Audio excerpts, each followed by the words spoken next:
because the well, it's just fucking fine for one thing, and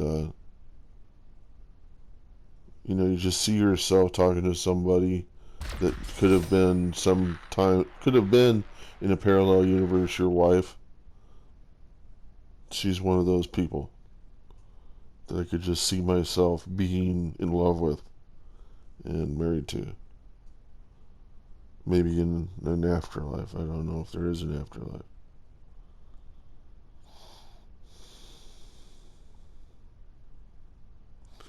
But such people I find in pornography, I find them in porn films.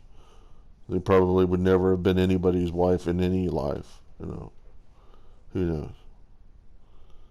You'll see pictures of people in your life. You'll see people in your life that you could see yourself living with, but failed to chase after, failed to know. The sad thing about porn stars is that they start out very innocent and beautiful, and they end up old and bitter and awful looking, you know. And it doesn't take them very long to go through that. I remember seeing for the very first time I'd seen anywhere a girl by the name of Felony was her name.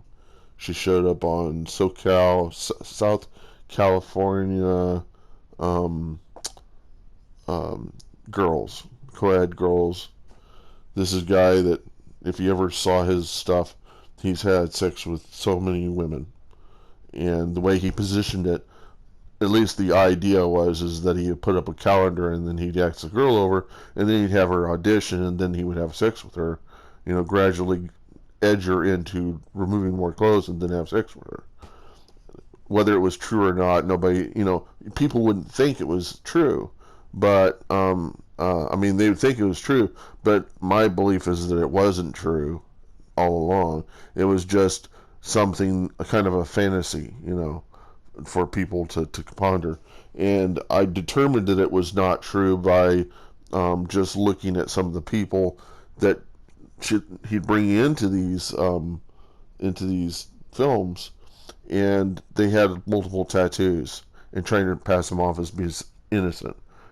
For example, Felony, passing herself off as being innocent, but she had multiple tattoos and piercings, and I was just like, she was a porn star before she ever got on that show. That wasn't her debut in any sense of the word. Okay, and but I had thought that porn collection had broken her into that position. Give her about 4 or 5 years, and she's a fucking ugly after 4 or 5 years. Just terrible, awful looking. And the only thing you can imagine is what happened was that either she got a STD or the anal sex had probably ruined her health, because there are so many diseases that can pass through you into the anal cavity. Because whenever you take a laxative and you get rid of all of the stuff that's in your colon, it rids it of the protective flora that protects your organs and stuff, your internal digestive tract, from being infected. It protects your blood circulatory system, and you risk taking in diseases of all sorts and having all sorts of problems. And I only took laxatives for 2 years, but porn stars, they have to take them every time they have sex. And the reason why is because you don't want shit to show up on somebody's dick, for one thing. But the other thing is that in that shit contains stuff like discarded blood cells and the disease and things like that. If you look back in France, what caused, or back in Europe, what caused a lot of the diseases before, when Louis Pasteur determined a way of pasteurizing stuff and removing bacteria, there were there was feces running through the middle of the street, and kids walking on the street, and there are people drinking from fountains that were fed in from the river system where people were pissing into. And he figured out right then and there that must be where the disease is coming from. It's from people defecating. And that's the major danger. In the porn world, they see it as there are people that get off on dirty shit, and that's I think how a lot of these girls and whatnot, they come out of this. I mean, look at who is it? The oldest performer and all. I'm trying to remember Nina Hartley. Look at Nina Hartley. She looks awful. I don't even know how old she is. Let me see. In the 80s, she would probably been 20 some odd years old. Only 10 years older than me. You look at her now, she's bloodshot. You can't imagine what kind of disease there's or stuff she's got going on with her. But she doesn't look normal. She looks like, I mean, if she had beauty, it lasted 5 or 10 years, but after that, it was just sucked out of her, whatever it was. Look at what's his name, the guy with the beard that raped somebody just recently. Um, trying to remember his name. Uh, these people are, have pretty much been ruined by. I mean, there are people that would like to say porn. You get in porn, you're okay, and you come out. That's not the case. They all know that a lot of them have STDs. Who is it? Charlie Sheen had relationships with some of the porn stars. I think one of them was Alexis Texas or somebody, and he got HIV. And then they started blackmailing him, telling them that they were going to let the world know that he got HIV and he got it from them, and he was paying them off, and he finally just gave up because he couldn't pay all these people that were blackmailing him, and he just gave up the goose and said he had HIV and he got it from having sex with these porn stars.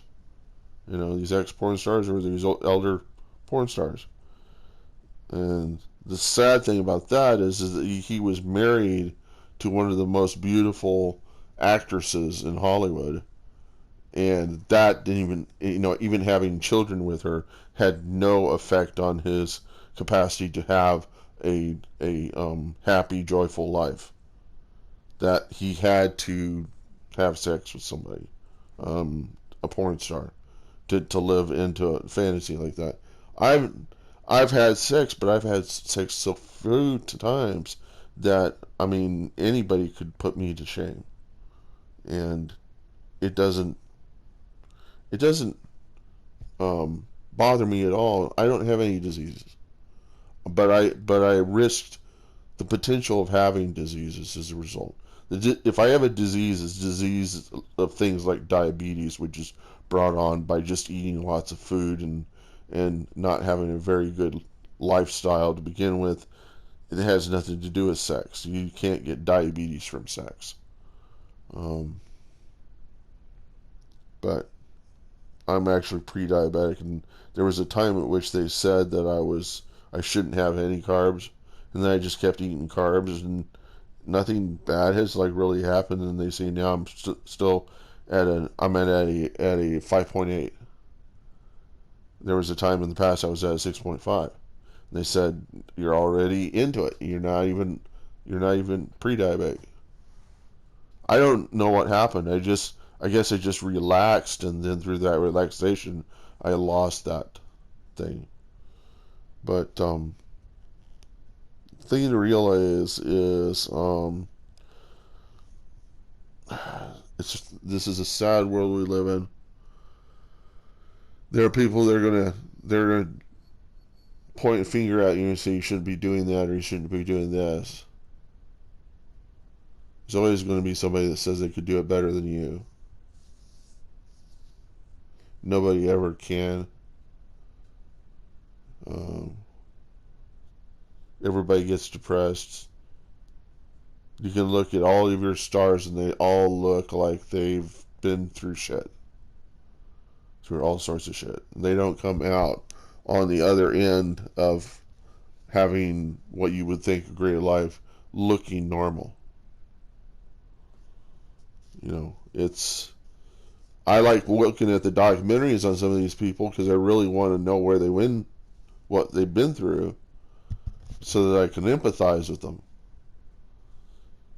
And that's part of the reason why I watched the Michael Hitchens documentary, the biography, to try to understand what it was that killed him. Because for the longest time, I thought what killed him was the pursuit of some sort of autoerotic, um, this kind of.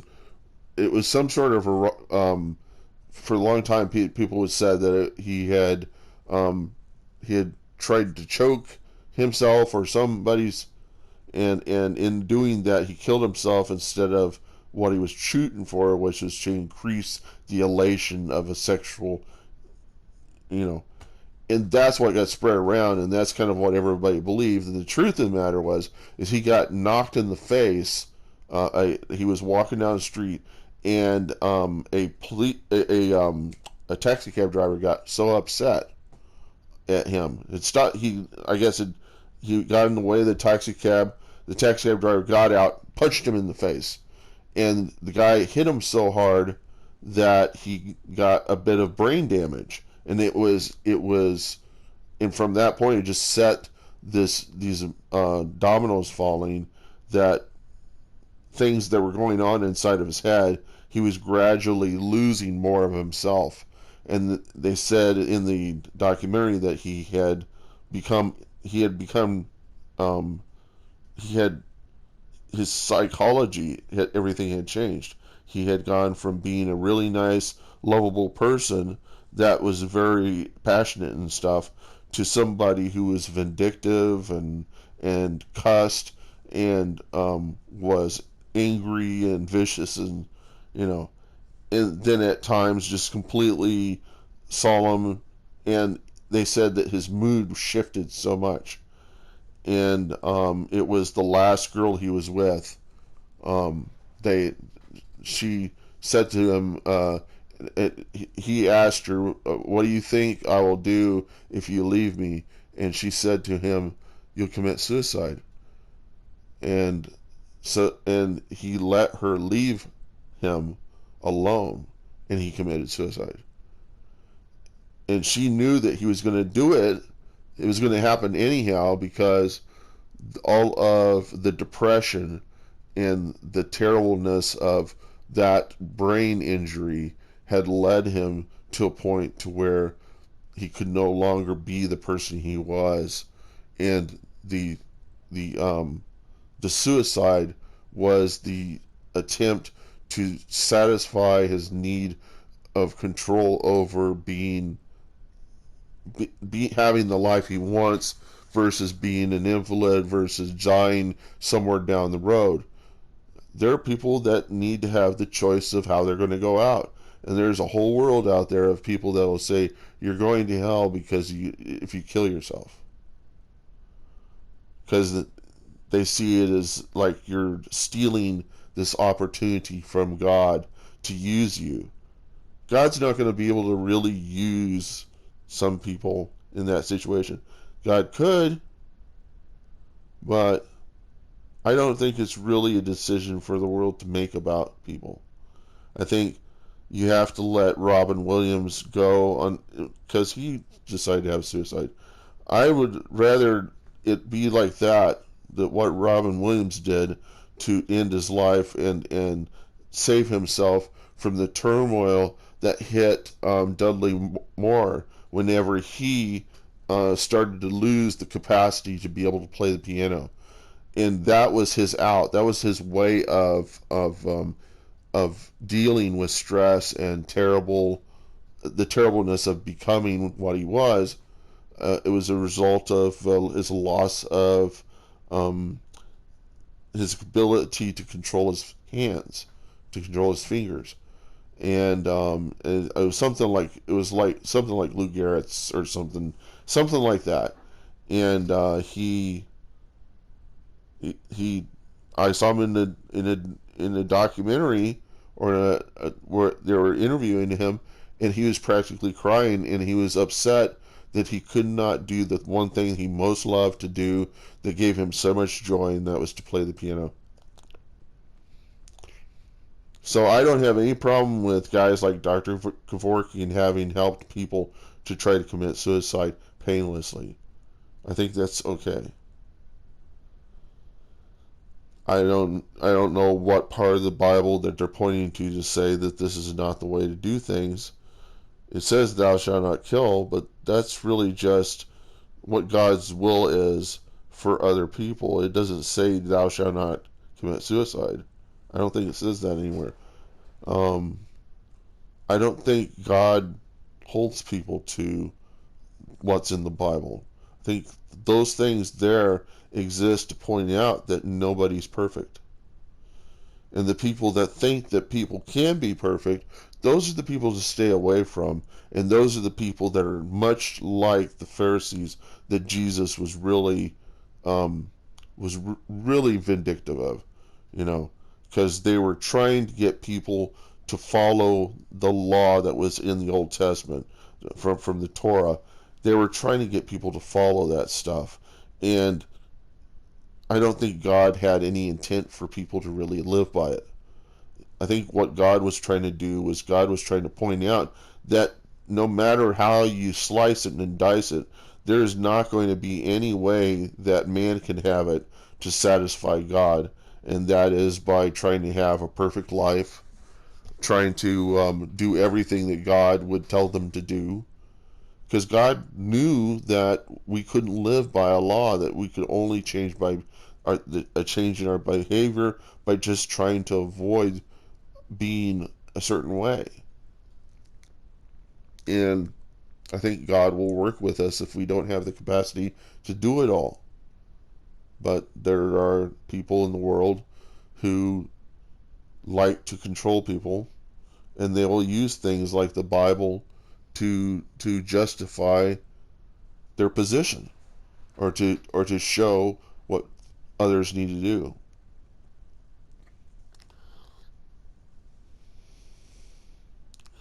Now, the reason why I kind of pointed out to people in kind of stick it in people's face what the case is with America and our freedom and all our pride about American stuff, and I always stick it up there and say, yeah, and we got 70 over 70K debt um, hanging over the head of every single person in this country. All I'm trying to do there is I'm trying to get people to realize that there's nothing great about this country, and there's nothing great about any country. Anything that gives you pride that isn't having anything to do with, that's nothing God given. You cannot take anything to pride in this life, even your nationality. Those things, when you take something like that to pride, then you're going to, when you fall under the, when you lose your dignity, when you lose your capacity to be who you are, when you lose all that stuff, and you go look on other things to pride yourself, um, it's kind of, I don't, it's just to me kind of disgusting, because um, well, I think the thing that really bothers me about American pride is that there's nothing prideful about America, because there was nothing beautiful about it from the very beginning.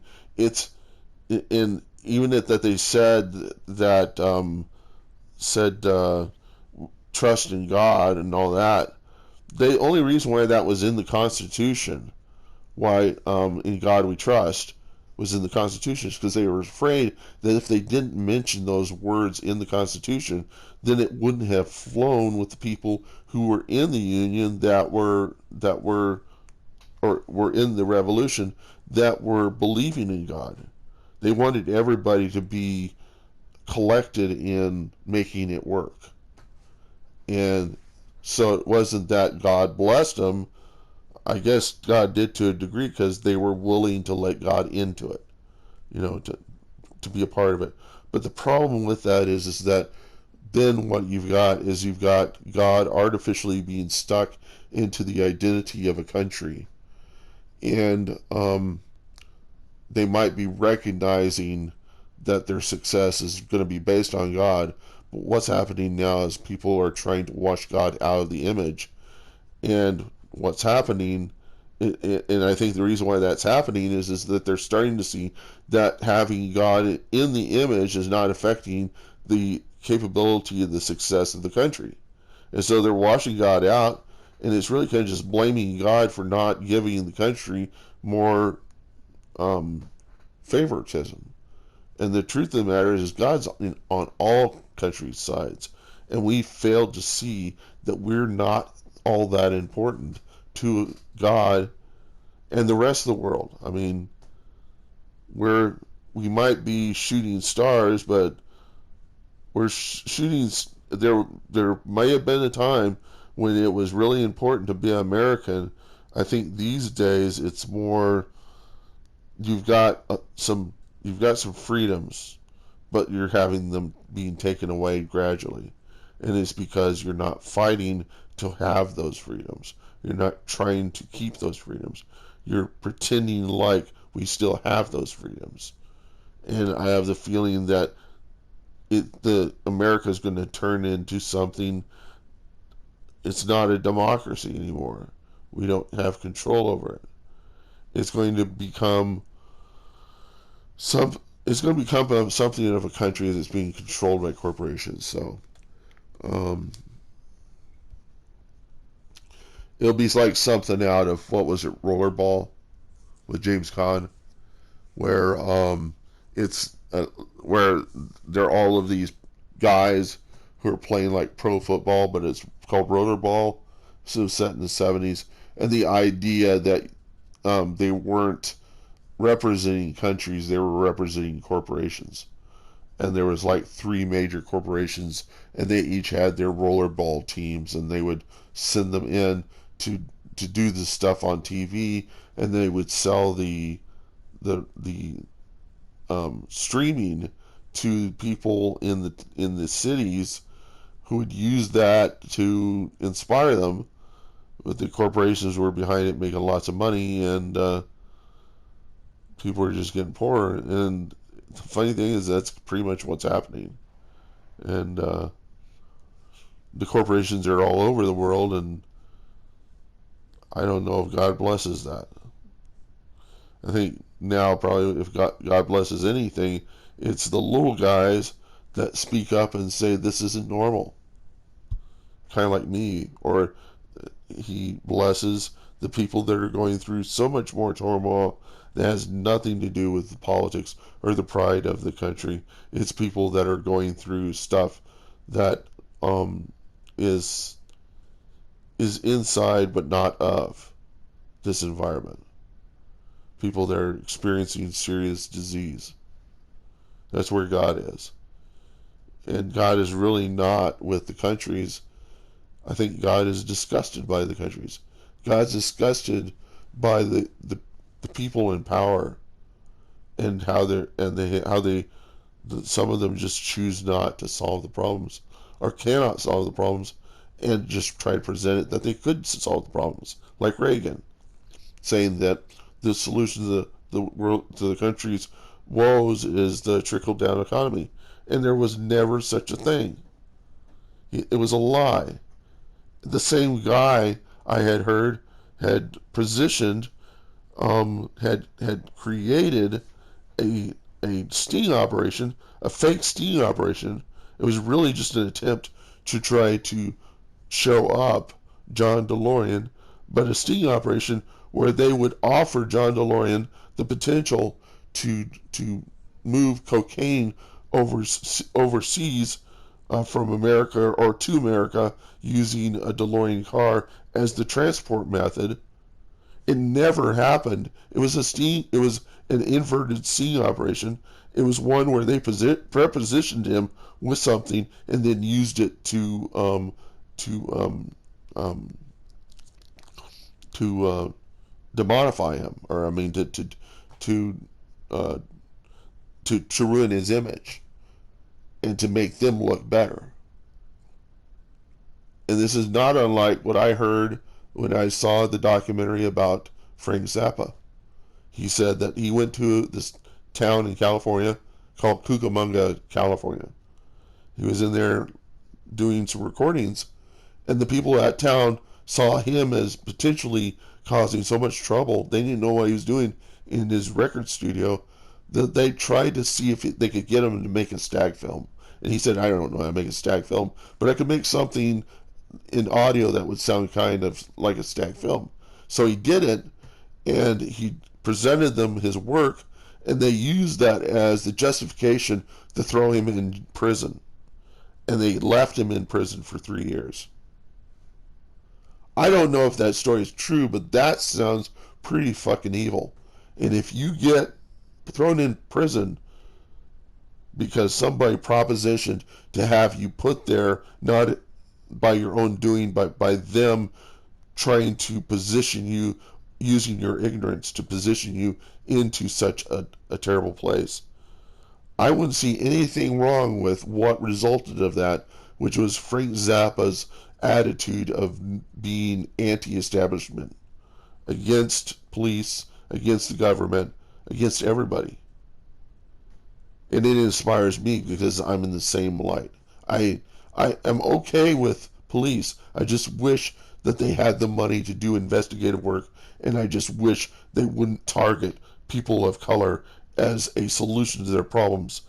And I think the only thing that's causing that it's possible that the people that are making these decisions are either apathetic towards criminals, or they are psychopaths who would have no capacity to identify with anybody, even people who are innocent or criminals. To them, everybody has a potential to be exploited, to be a criminal or not, as long as it improves their own perception of everybody, of them. You see, if if they can provide you a criminal and you elevate them, they think, hey, it worked.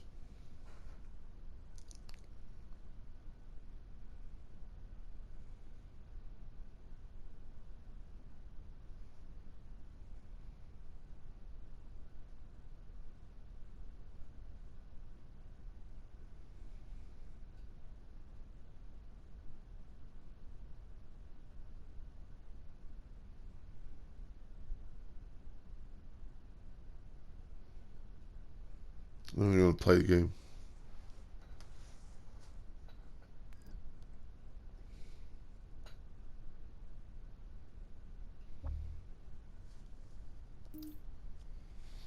And yeah, I was sitting there thinking.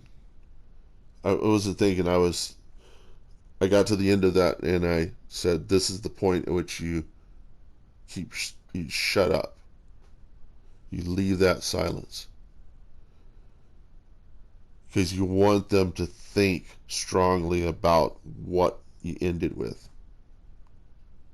Because that's the reason why these black people or colored people or people who are minorities that have been targeted by police for committing crimes, and it isn't only them that have said this, it is famous black historical black figures have all said the same thing. Um, the guy who famous trumpeter, um, Miles Davis, he says it's happened to him. He'd been driving a Lamborghini down the street, and the policeman stopped him and had him get out of his car because they thought he stole it. They didn't even know he was Miles Davis. They didn't even know what Miles Davis looked like.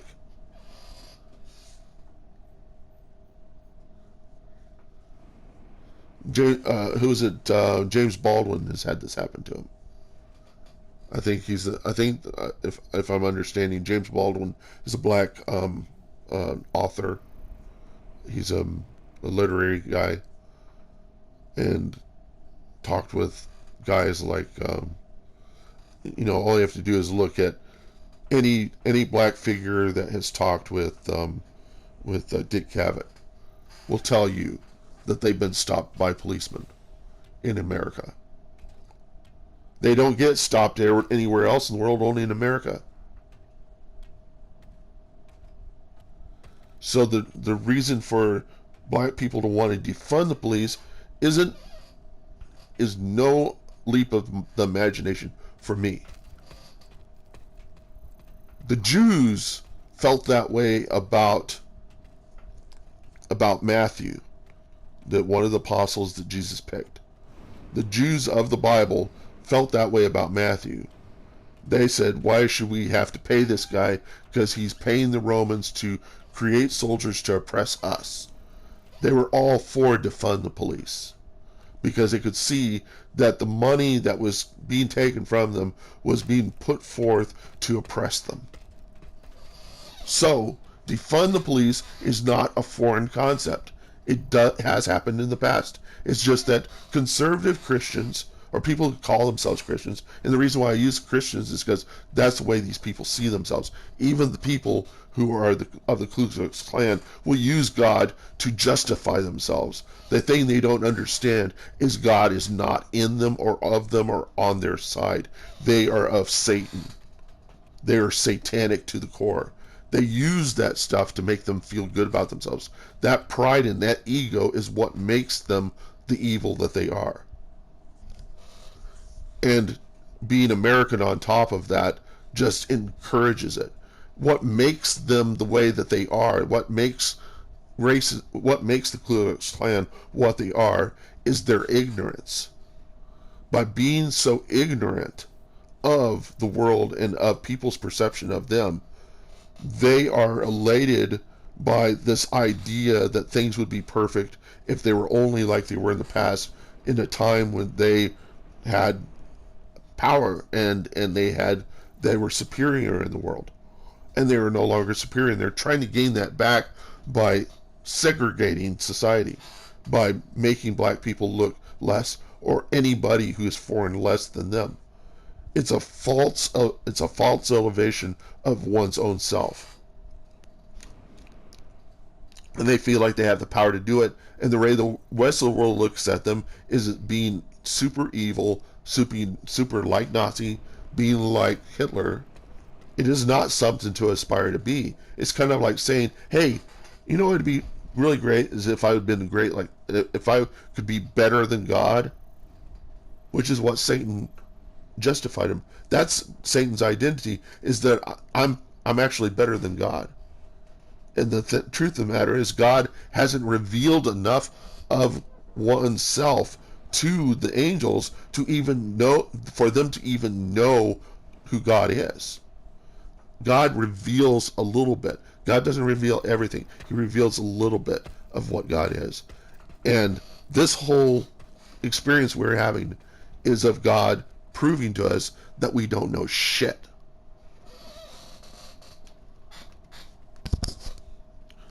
So it's perfectly okay for the people to say you're complete bigots if you think you can know what God is probably the case. But from what we've been able to determine from this religion, this Christian religion, is that the best thing that we could do is to be respectful of each other, not only be respectful but loving, and wanting to reciprocate others, and wanting to come together, and wanting to have a really good life, and being we want all that stuff, but there is always somebody who's going to ruin it for us, and that one person could become the justification for a whole bunch of hatred, and it will be tied to something as stupid as the color of your skin. All you need is to be terrified by somebody, and then their attributes become the definition of what it is you're trying to avoid. Or, it's ignorance that makes you think that somehow you can control the success of you or your people. It's ignorance. And Satan has no problem with you falling into that and then realizing that you're nothing, because that's what Satan wants you to think. So